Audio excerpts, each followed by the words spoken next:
الحمد لله حمدا كثيرا كما أمر وأشكره وهو الذي وعد المزيد لمن شكر. عباد الله، إن الله أمركم بأمر عميم بدأ به بنفسه وثنى بملائكة قدسه، فقال تعالى: إن الله وملائكته يصلون على النبي يا أيها الذين آمنوا صلوا عليه وسلموا تسليما.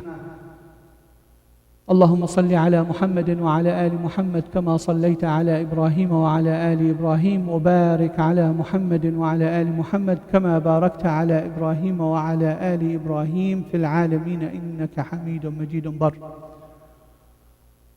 I'm addressing in my khutbah a concept in Islam that the Prophet ﷺ has presented to us in many of his ahadith, as well as it is found in the Quran, that alerts us to a potential problem for many believers that may concern themselves about the ritualistic aspect of the religion. So when it comes to salah, the person is good with it, praying 5 times a day, no problem. Comes to siyam, they do their siyam, they do their hajj, they even do their zakah. But as the Prophet ﷺ warned in one of his ahadith, talking to the Sahaba, when he told them, "Atadruna manil muflis?" You know who is the bankrupt? And the Prophet ﷺ had this habit of always using terms and terminology that people are used to it in a certain way, and he will redefine it within the faith, within the context of the faith.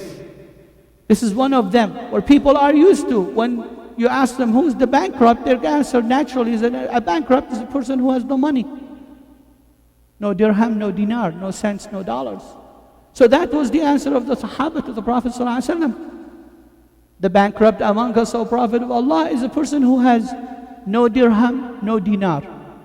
The Prophet ﷺ then set the record straight for them, redefined the term for them, explained to them that the bankrupt in my ummah is a person who comes on the day of judgment with prayer, with fasting, with zakah, with hajj. But he comes also having hurt this person, cursed this person, cheated this person out of their money, accused this person of impropriety falsely. Prophet ﷺ says, so Allah will take from his hasanat and gives to the first person who he wronged. Then he takes and gives to the next person he wronged, then the next person he wronged, until the person has no hasanat left. So he starts taking from their sayyi'at. And the hadith says that then it is dumped on him. طُرِحَتْ عَلَيْهِ. Then he is dumped in hellfire. ثُمَّ طُرِحَ فِي النَّارِ. This is a theme that runs deep within Islam. And really it is an issue of true faithfulness and hypocrisy. It is when words don't match the action of a person, or their actions, some of it contradict others. Because remember, within Islam, every ritual that Allah subhanahu wa ta'ala have obligated us to do, He didn't make it just a blind ritualistic matter. He gave us in the very Quran and the very Sunnah the reason for it. What is expected, the fruits that's expected from it. So when He prescribed salah, He said, أَقِمِ الصَّلَاةَ إِنَّ الصَّلَاةَ تَنْهَى عَنِ الْفَحْشَاءِ وَالْمُنْكَرِ. So He didn't just say, establish salah because I told you so. He could have said that. It would be rightly so. But He said, establish salah, for salah helps keep you away from fahsha, from doing evil things. Wal munkar, from doing sinful things. And then when He told us about siyam, He did the same thing. He gave us the reason for it.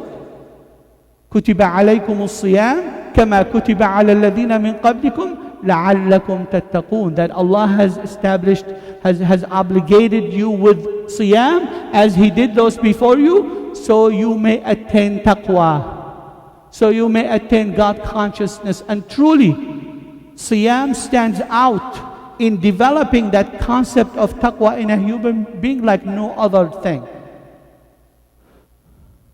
But yet the Prophet ﷺ warns us that if you do siyam and then it doesn't lead to taqwa, then the hadith is very clear.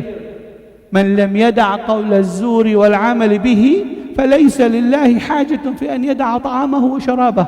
A person who during fasting does not avoid the uttering of falsehood and the work of falsehood, Allah is not in need of that person stopping eating and drinking. Another hadith reinforces that in a stronger way.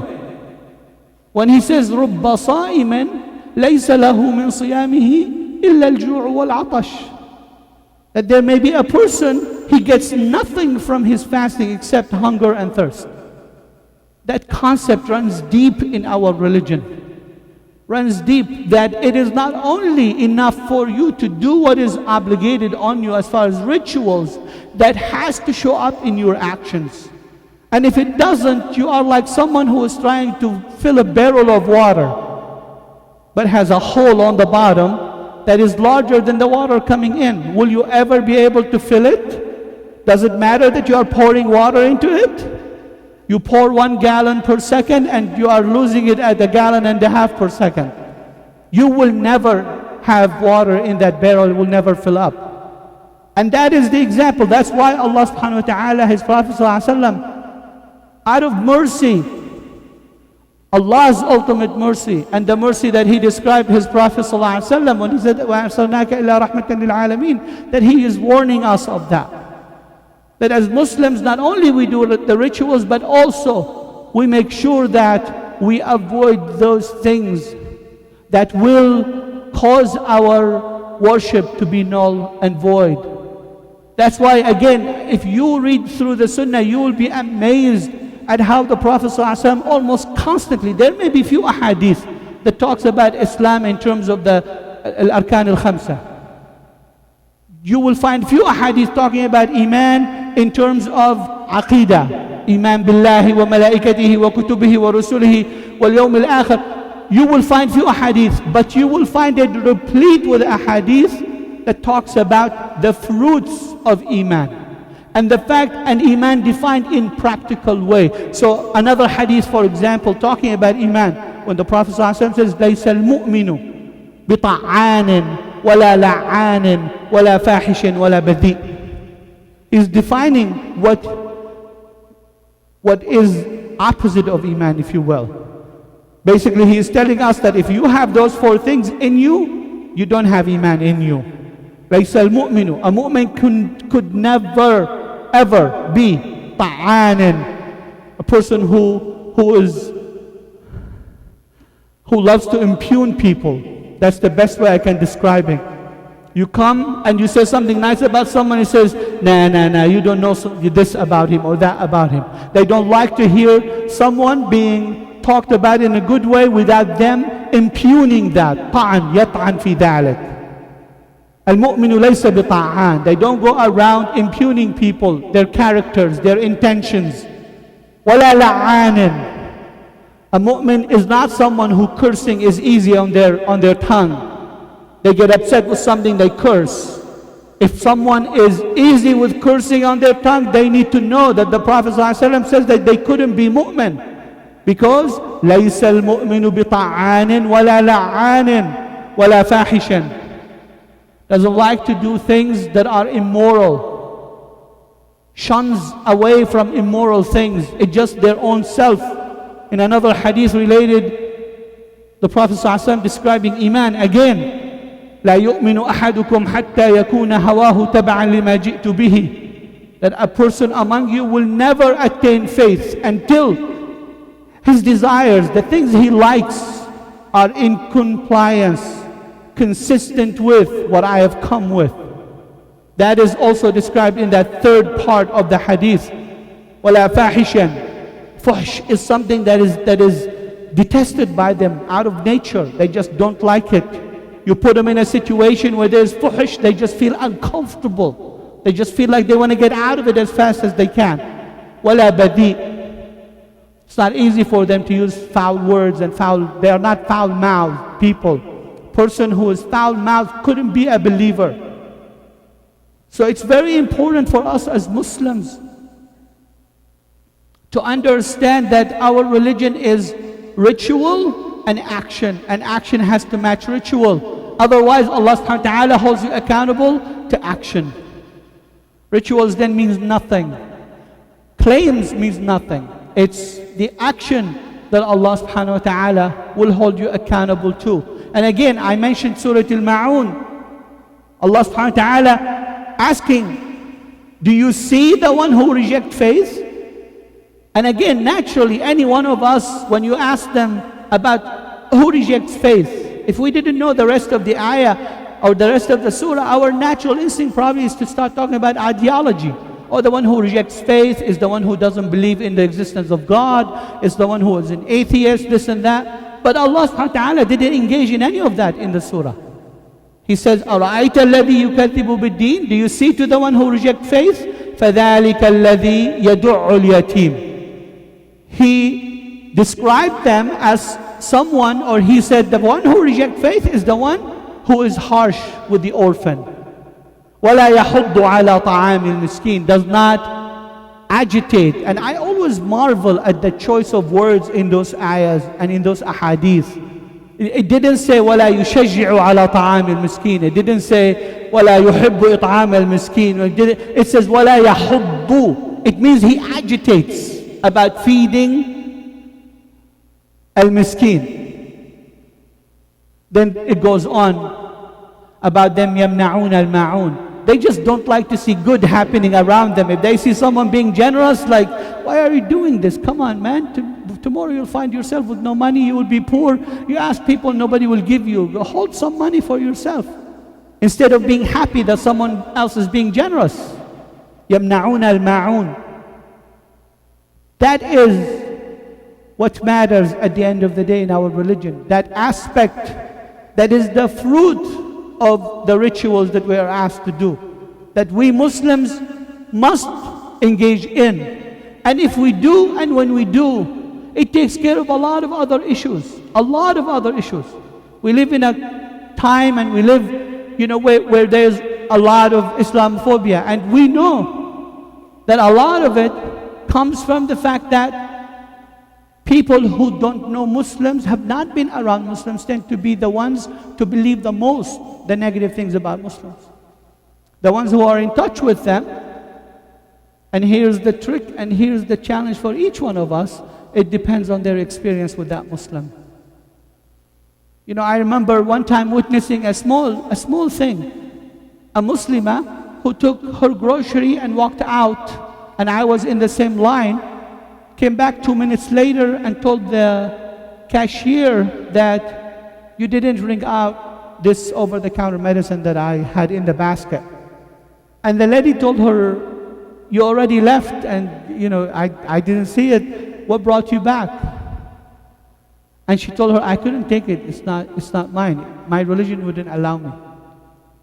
Now, that cashier, I can assure you, it just have gotten a lot more difficult to convince her that a Muslim person is a bad person.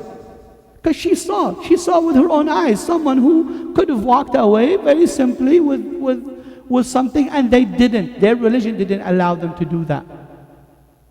When a Muslim helps someone, whether it's an elderly or that person, it just got a lot more difficult to convince them that a Muslim is a bad person.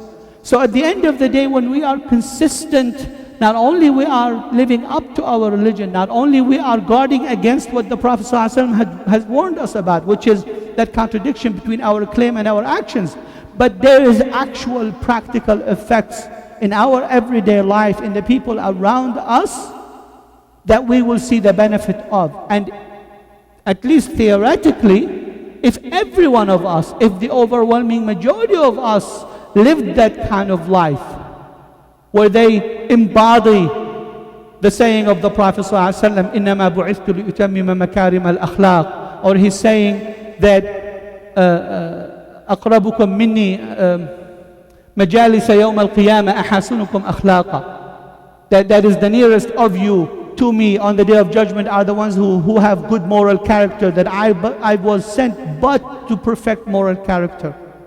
not only we will be upholding, please if you can come forward, so there will be enough room for everyone who's coming in. Jazakumullah khair. Fasihu yafsahillahu lakum. But it is also, not only it is complying with what the Prophet ﷺ tells us, but it also have its benefits to us as Muslims in our society and when we live. So I ask Allah subhanahu wa ta'ala to make us among those that live Islam, not only ritually, but also live it morally, in their behavior, in their actions, within themselves, with their families, with those near to them, and with people around them, those whom they know and those whom they don't know. It is a day of Jum'ah, a day Mubarak, that Allah subhanahu wa ta'ala promises that there is an hour in it that anyone who asks Allah, Allah will not turn them down. We hope that it is this hour, and so let's together make dua to complete our khutbah. Allahumma ya man la yaruddu sa'ila wa la yukhayyibu lil abdi wa sa'ila. دعوناك وأنت أكرم مسؤول أن تغفر اللهم ذنوبنا، أن تجعلنا من عبادك الصالحين. اللهم يا رب هب لنا الهدى والتقى والعفاف والغنى. اللهم اجعلنا ممن يستمعون القول فيتبعون أحسنه. اللهم يا رب اهدنا لأحسن الأخلاق، لا يهدنا لأحسنها إلا أنت. واصرف عنا سيئ الأخلاق، لا يصرف عنا سيئها إلا أنت. اللهم يا رب اجعلنا من عبادك الصالحين. اللهم اجعلنا ممن هم خيرا، مصدر خير لكل من هو حولهم.